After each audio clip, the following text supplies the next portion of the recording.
Hello all, Ivalti special mushroom masala curry. This recipe is so simple and so easy.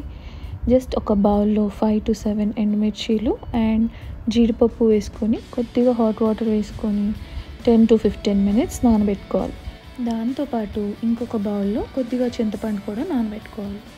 15 minutes తర్వాత మిక్సర్లో నానబెట్టుకున్న మిర్చి జీడిపప్పు వాటితో పాటు 1 టేబుల్ స్పూన్ ధనియాలు, 1 టీ స్పూన్ సోంపు, half table spoon jeera, 8 to 10 వెల్లుల్లి రెబ్బలు, ఒక చిన్న ఆనియన్, హాఫ్ టేబుల్ స్పూన్ మిరియాలు, 2 to 3 లవంగాలు, హాఫ్ ఇంచ్ దాల్చిని వేసి పేస్ట్ లాగా గ్రైండ్ చేసుకోవాలి.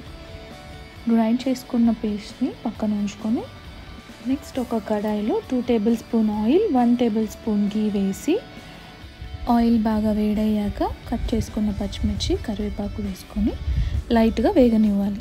తర్వాత గ్రైండ్ చేసుకున్న పేస్ట్ వేసుకొని పచ్చి స్మెల్ పోయేదాకా ఫ్రై చేసుకోవాలి.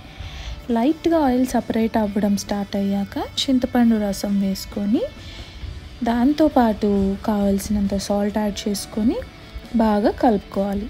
కాసేపు తర్వాత ఆయిల్ కంప్లీట్గా సపరేట్ అయ్యాక కట్ చేసుకున్న మష్రూమ్స్ యాడ్ చేసుకొని బాగా కలుపుకోవాలి.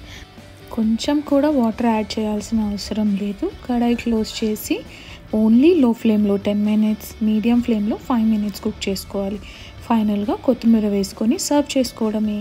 ఈ కర్రీ దోశ, చపాతీ, రోటీ, పరాటా ఆర్ రైస్ దేనికైనా సరే perfect combination. So please do subscribe for more videos.